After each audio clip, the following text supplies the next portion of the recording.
Election date announce பண்ணியாச்சு.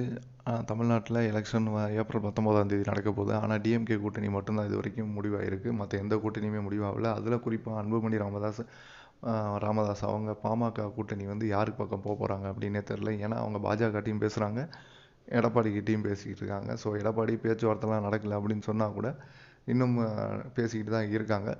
But இப்போது பாஜகட்டையும் பேசிக்கிட்டு இருந்த அவங்க இப்போ பாஜகலேருந்து எடப்பாடி பக்கம் போகிறதுக்கு அதிக வாய்ப்பு இருக்குன்னு சொல்கிறாங்க. ஏன்னா இபிஎஸ் ஒரு ராஜதந்திரி, அவரோட மாஸ்டர் பிளான். அவர் வந்து 7 சீட்டு வரைக்கும் அன்புமணிக்கு தரதாகவும், அதில் மாநிலங்களவை உறுப்பினர் பதவியும் ஏடிஎம்கேல யாருக்கும் தராமல் இவருக்கு தரதாகவும் ஆஃபர் கொடுத்துருக்கிறதா தகவல் வந்திருக்கு. ஸோ எந்தளவுக்கு உண்மைன்னு தெரில. பட் இருந்தாலும் இபிஎஸ் ஒரு மாஸ்டர் பிளான். இபிஎஸ் எவ்வளோ பெரிய ஒரு அரசியல்வாதிங்கிறத நம்ம ஏற்கனவே பார்த்துருக்கோம். இந்த வாட்டியும் அவர் கூட்டணி அமைக்க போகிறாருன்னு தான் நினைக்கிறோம். ஸோ பாமக வந்துட்டால் ஏடிஎம்கே இன்னும் கொஞ்சம் ஸ்ட்ராங் ஆகிரும். பட் பிஜேபி ரொம்ப மோசமாக இருக்கும். ஸோ அவங்களோட ஃபோர்ஸ்லாம் யூஸ் பண்ணி பாமகவை அவங்க பக்கம் இழுக்க பார்க்குறாங்க. எது நடக்குதுன்னு பார்ப்போம். Subscribe to the channel. Thank you.